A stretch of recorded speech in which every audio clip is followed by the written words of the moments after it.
Hébreux chapitre 11, c'est un de ces chapitres dans la Bible qui me surprend énormément. Parce que c'est le chapitre qui donne une liste partielle de grands hommes et de grandes femmes de Dieu qui ont accompli de grandes choses pour Dieu. Et je vais commencer par lire juste brièvement quelques versets à partir du verset 31. Hébreux chapitre 11, verset 31. Hebrews chapter 11, verse 31. Nous lisons ceci. C'est par la foi que Rahab, la prostituée, ne périt pas avec les rebelles parce qu'elle avait reçu les espions avec bienveillance. Est-ce que ça vous étonne un peu que dans la liste de personnes comme Moïse, puis Josué, puis Abraham, puis Joseph, puis Jacob, nous avons cette femme prostituée. C'est tout surprenant. Puis là, on continue. Et que dirais-je encore, car le temps me manquerait de parler de Gédéon. Gédéon a tellement mal fini sa vie. Polygamie, beaucoup de fils qui ont fait des problèmes. Barak était tellement faible comme leader que ça prenait une femme qui s'appelait... C'est qui la femme qui travaille avec Barak? Bill, help me. Pardon? Femme de Barak, non. Barak, dans l'Ancien Testament, Barak. La femme, Déborah, je pense que c'est Déborah. Non? Dans le livre de Juges. Puis là, ça dit Samson, puis Jephthé. Et ce matin, je vais vous parler de Samson. Et je vais commencer puis terminer par une note positive parce que on peut dire qu'il a fait faillite dans sa vie, Samson. Puis vu que moi, j'ai fait beaucoup d'erreurs dans ma vie, mais ça m'encourage énormément de voir le nom de Samson là. OK? C'est surprenant qu'il soit là. Nous tournons dans Juges, chapitre 13. Et nous allons lire quelques versets pour regarder un peu la vie de cet homme Josué. Ça couvre 4 chapitres. On n'a pas le temps de lire 4 chapitres, mais on va lire quelques versets pour donner l'idée générale. Juges, chapitre 13. Judges, chapter 13, verset 1er. Les enfants d'Israël firent encore ce qui déplaît à l'Éternel, et l'Éternel le livra entre les mains des Philistins pendant 40 ans.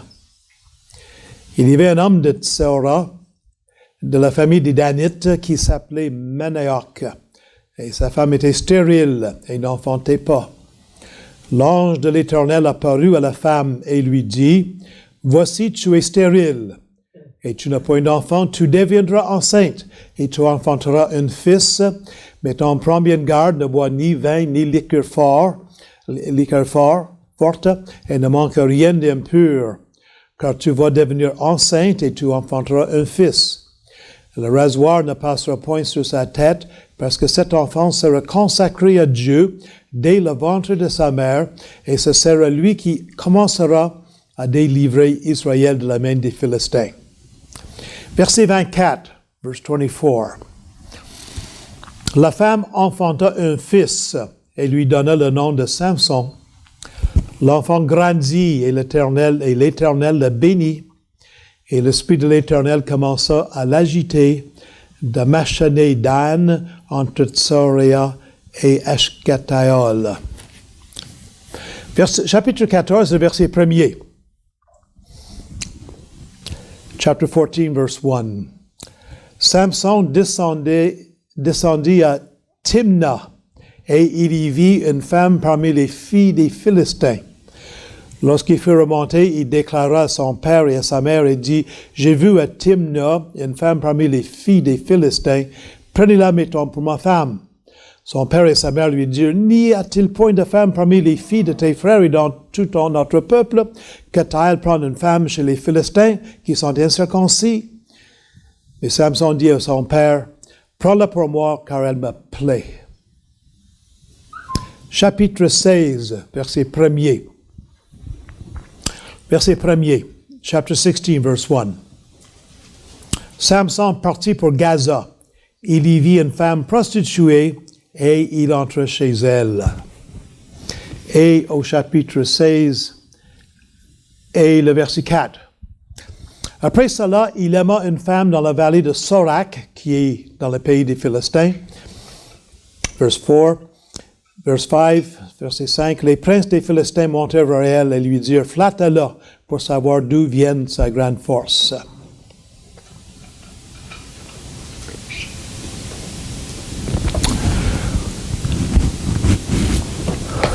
Moi, je pense que j'ai oublié mes notes. Excusez-moi.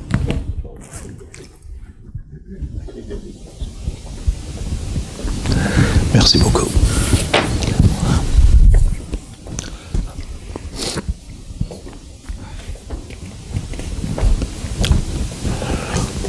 Je ne veux pas aujourd'hui culpabiliser qui que ce soit.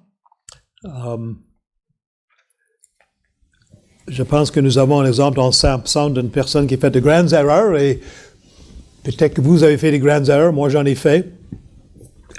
Et mon message aujourd'hui vous donner de l'espoir. Là.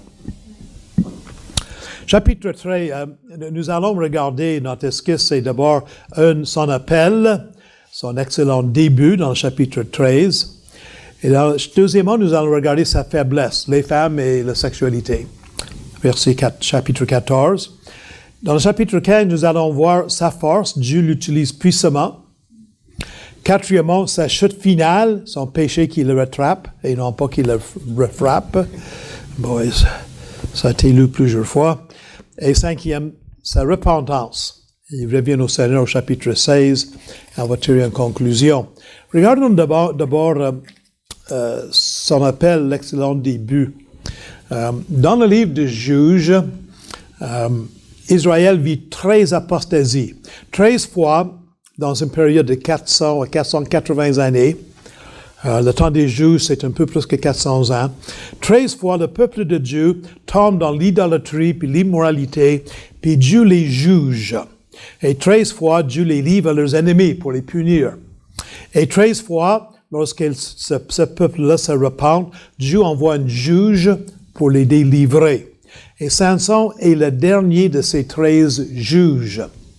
Et cette fois, ce sont les Philistins c'est aux Philistins que Dieu les a livrés pendant 40 ans. Ça faisait 40 ans que le peuple de Dieu, les Israélites, en punition de leur idolâtrie et leur péché, qui sont livrés entre la main des Philistins. Mais Dieu entend leur cri. Puis Dieu fait un miracle dans la vie d'une femme pieuse et d'une femme pieuse en Israël. Et je trouve ça frappant qu'on ne connaît même pas le nom de cette femme. Mais Dieu a répondu à ses prières. Toute unanime, cette femme. Unanime. Anonyme, cette femme. Mais c'est pas important. Des fois, on est petit, personne ne connaît. Mais Dieu a utilisé cette pauvre petite femme pour donner naissance à un fils très puissant. Alors, cette femme donne naissance à un fils qui s'appelle Samson. Et dès sa naissance, Dieu l'appelle à la consécration puis un service spécial. Il serait une nazérienne. Qui est l'autre nazérienne qu'on connaît bien dans le Nouveau Testament? Qui est nazérienne dans le Nouveau Testament? Who's a Nazarene in the New Testament? Qui? Jésus? Non, pas Jésus. Qui a annoncé la venue de Jésus? Jean-Baptiste. Jean-Baptiste était nazérienne. En tout cas, quand un nazérienne avait un vœu, il ne fallait pas qu'il prenne du boisson alcoolisé. Il ne fallait jamais qu'il coupe ses cheveux. Puis il ne pouvait même pas toucher ou s'approcher d'une mort, même si c'était un membre de sa famille. Vraiment mis à part, consacré.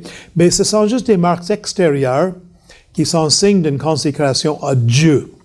Puis Samson est appelé à un service extraordinaire pour délivrer son peuple des Philistins. Regardons maintenant sa faiblesse, les femmes, la sexualité. Et vous avez vu que 3 fois, c'est un patron ici, hein? 3 fois, il se prend d'une femme, puis les 3 fois, mais c'est une femme qui ne connaît pas Dieu, prostituée, immorale, il faisait des bien mauvais choix. Hein? Lors de la création, Dieu a donné des dons merveilleux à l'humanité. C'est tout fun, ça. Tout qu'est-ce que Dieu nous a donné, c'est extraordinaire. Puis parmi ces dons, c'est la sexualité. Maintenant, Dieu aurait pu décider que la procréation, faire des enfants, que ça pourrait se passer par la division de nos corps. Il y a certaines étoiles de mer, pas toutes les étoiles de mer, mais certaines étoiles de mer, que lorsqu'ils veulent faire des petits, ils se divisent en deux. Puis chaque partie pousse d'autres bras, puis ça devient une étoile de mer complète. Alors, c'est sûr que si on me divisait en deux, ou peut-être moi ça serait en 4 ou en 8, là, je suis assez gros pour être divisé. Bah, c'est pas bien intéressant comme moyen d'avoir des enfants, n'est-ce pas? Et c'est sûr que la différence entre mâle et femelle, l'attraction entre eux, la sexualité, ça rend la vie tellement intéressante. Moi, j'ai des petits-enfants, j'ai particulièrement 2 petites filles qui commencent à regarder les petits garçons. Puis, les pauvres petits garçons en question, il y a 2 grands-pères puis mon fils qui sont là pour faire la garde des enfants, pour envoyer promener les petits garçons. Mais il reste que les petites filles regardent ça, puis ça les intéresse, puis les petits garçons, ça les intéresse, n'est-ce pas? C'est comme ça que c'est fait. Alors la sexualité, c'est l'un des dons merveilleux de Dieu pour l'humanité, mais notre ennemi, le diable, fait tout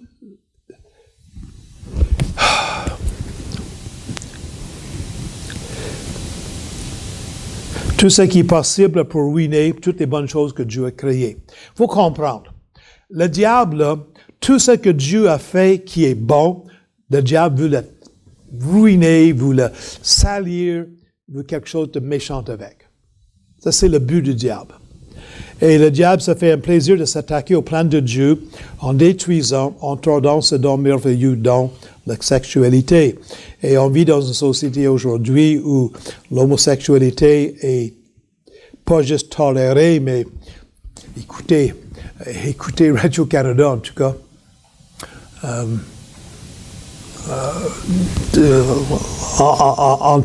On préfère, je pense, que l'homosexualité. Puis, si tu regardes le mariage gay et tout ce qui s'est passé depuis 20 ans, là, je pense que tu comprends que le diable est en train de gagner. Et si vous regardez Hollywood et les films qui sortent de Hollywood et le style de vie des acteurs en Hollywood, tu vois que nous avons de mauvais exemples. Hein? Pour Samson, le plan de Dieu était qu'il trouve une femme qui était enfant du Seigneur qui servait Dieu. C'était le plan de Dieu pour Samson et c'est le plan de Dieu pour chacun de ses enfants. Mais 3 fois, nous lisons que Samson s'est attaché à une femme qui servait des idoles. Hein? Mais ses parents ont dit, fais pas ça, puis il fait quand même, t'es-tu? Et la première de ces femmes était un piège pour lui, puis il lui a trahi. Hein? Puis le 3e aussi. Hein? Mais ça s'est mal terminé.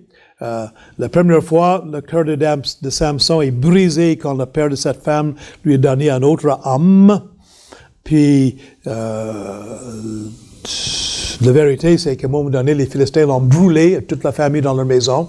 Ça lui a brisé le cœur. Et sa désobéissance en concernant le mariage, la femme qu'il a prise, qui était une idolâtre, ça a mal terminé. Mais que voulez-vous? Hein? Et se marier, même fréquenter une personne qui n'est pas au Seigneur, finit presque toujours mal. Ça, c'est la vraie réalité. Et j'ai rarement vu des enfants d'un tel mariage suivre le Seigneur. Puis, ce que je dis là, c'est pour vous, mais c'est pour vos enfants, puis c'est pour vos petits-enfants aussi. Hein? 2 fois, Samson a utilisé sa grande force, qui était le don de Dieu pour son service, pour exercer la vengeance personnelle. À un moment donné, il est allé prendre des renards, 300 renards, puis il les a tachés des torches qui brûlaient de feu, puis il les a laissés aller dans les champs, et c'était des champs de blé qui étaient presque prêts pour la récolte. Puis ces renards ont mis le feu dans les champs, puis ça a ruiné la nourriture pour une année. C'était un acte de vengeance un peu méchant. Puis à un moment donné, il a pris la mâchoire d'un âne pour tuer 1000 hommes. Puis encore une fois, c'était une vengeance personnelle. La vengeance personnelle, ça finit toujours mal, ça. Sa force, Dieu l'utilise puissamment. Il était extrêmement fort, cet homme. Il commence tellement bien, on l'a lu dans Juge chapitre 13, versets 24 et 25. Dieu le bénit au début, le Saint-Esprit de Dieu l'agite, l'utilise, le motive, lui donne la force. Il tue 30 Philistins pour avoir leurs vêtements dans une certaine circonstance. Intéressant qu'à un moment donné, il va porter les bâtons de la porte de la ville de Gaza, qui existe encore Gaza, c'est dans les nouvelles de tous les jours, et il va les porter 70 kilomètres. Puis ça, chers amis, c'est pas ça ici, là. Hein? C'est pas des portes comme ça, là. Les portes d'une ville étaient assez larges pour que souvent un chariot pouvait passer dans chaque direction. Tu sais? Puis c'était fait souvent en pierre ou en bois massif. Puis c'était très haut. Puis il est parti avec cette porte-là, puis il a marché 70 km avec. Puis cela, comme de raison, ça a laissé la ville sans défense. Les villes étaient entourées de murs à cette époque-là.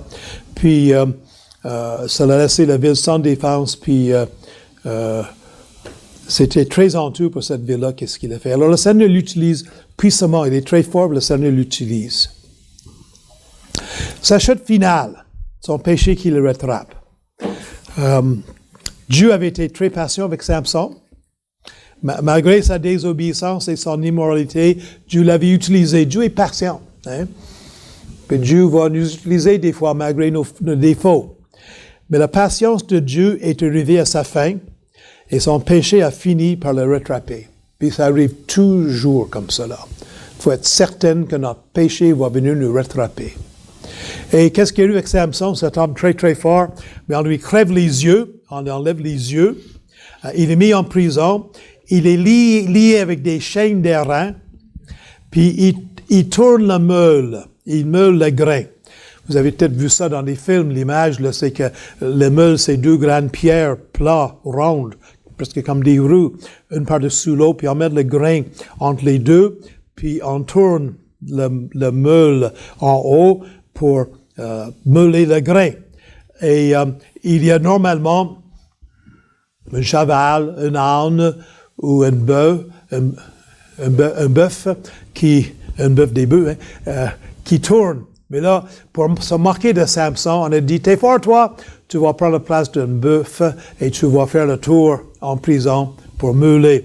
Puis, il y a quelque chose d'un peu caché ici, mais le Dieu des Philistins, c'était le Dieu des grains. Souvent dans ces peuples-là, qui dépendaient de l'agriculture, leur Dieu était les dieux de la récolte. Baal était le Dieu de la récolte aussi. Et donc, dans un certain sens, en meulant le grain, il était en train de servir le Dieu des Philistins. Puis finit ses jours comme ça, les yeux crevés, en prison, enchaînés, la journée longue, faire le tour comme ça. Mais ça finit pas là. Sa repentance. Il revient au Seigneur. Les cheveux de Samson commencent à croître. Chapitre 16 et le verset 22, nous lisons ceci, 16:22. Cependant, j'aime beaucoup ça quand je trouve dans la Bible le mot cependant. I'm always happy to find in the Bible the word however. It's working. Pardon? Ah, ça marche? Ah. OK. Le mot cependant. C'est jamais trop tard. Hein? Il est en prison, les yeux crevés, il tourne le meule, il est enchaîné, cependant. Hein? Puis dans nos vies, c'est toujours la possibilité de voir un cependant. Et alors ses cheveux commencent à croître et c'est un signe de sa consécration et un signe de son vœu. Alors, les cheveux n'ont pas donné la force, c'est Dieu qui lui donnait la force. Les cheveux, c'était une marque de sa consécration, c'était une marque d'obéissance dans son cas, et c'est pour ça. Et Samson, nous en lit dans le chapitre 16, verset 28, il invoque le nom de l'Éternel. En prison, les yeux crevés, enchaînés, tournant avec le meule, Enfin, il invoque le nom de l'Éternel. Puis il dit, redonne-moi ma force seulement cette dernière fois. J'aimerais ça que vous regardiez dans la Bible, dans chapitre 16, le verset 27, et vous me dites combien de personnes que Samson a tué cette journée-là. Pouvez-vous regarder, s'il vous plaît, chapitre 16, le verset 27? Combien de personnes? Combien? 3000? Sébastien, peux-tu lire le verset 27, s'il vous plaît?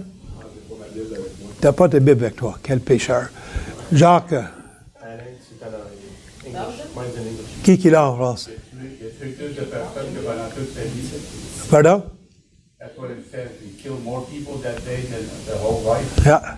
Veux-tu lire le verset 27, s'il vous plaît? La maison était remplie d'hommes et de femmes. Tous les princes des Philistins étaient là. Et il y avait sur le toit environ 3000 hommes. 3000 personnes, hommes et femmes, qui regardaient Samson jouer. Si je comprends bien, on est allé chercher, on a fait un grand festin, les Philistins, puis on a amené Samson du meuble, puis on a attaché entre deux grands poteaux, deux grandes colonnes qui soutenaient la maison. Et on jouait avec lui, puis jouer, là, ça ne voulait pas jouer aux cartes. Ça voulait le frapper sur le visage, puis il dit, qui t'a frappé? T'es aveugle, c'est qui t'a frappé, là? Puis donner des coups de pied, c'est être méchant avec lui, OK? Mais, attention ici, se dit qu'il y avait 3000 personnes sur le toit, mais il y avait des personnes à l'intérieur aussi. Hein? Ces maisons-là étaient faites comme ça, c'est que c'était presque comme une grande arène. Il y avait l'intérieur qui était sous le toit, mais il y avait aussi des spectateurs qui étaient moins importants, qui étaient sur le toit. Alors, on peut dire qu'il y avait moins le double de ça. Il y avait peut-être 6 000, 7 000, 8 000 personnes ici. Ouais. Puis Samson prie au Seigneur, puis sa force lui revient, puis il prend les deux grandes colonnes, puis il fait ça avec. Puis la maison tombe. Puis cette journée-là, Samson a tué plusieurs milliers de ses ennemis. On ne sait pas combien, mais probablement entre 6 000 et 10 000. Et jusqu'à maintenant, Samson avait tué environ 1000 des ennemis du peuple de Dieu, les Philistins. Il était là pour les livrer. Mais ici, ce n'est pas le suicide.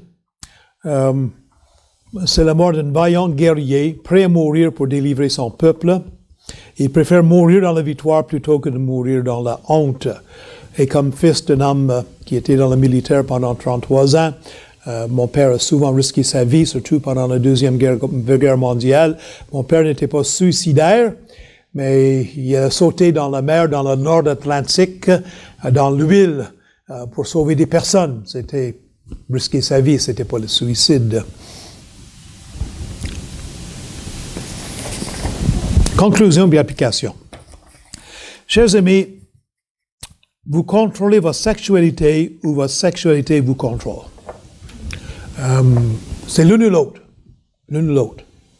Et votre sexualité est un excellent serviteur, mais un bien méchant maître.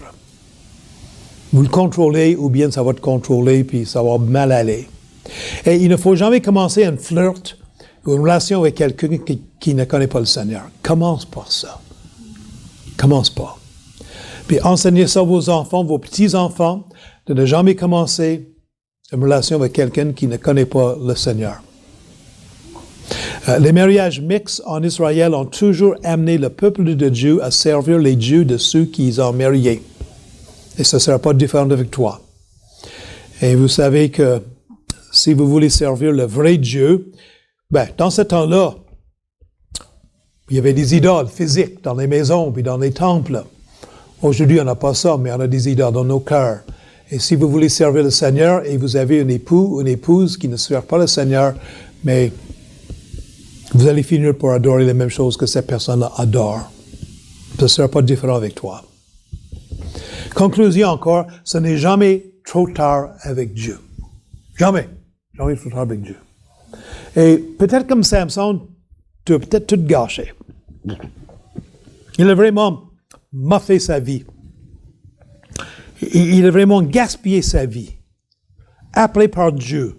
Un homme, un père puis une mère qui aimait Dieu. Dieu lui avait donné une extraordinaire force pour le servir, l'avait protégé, mais il gâche sa vie.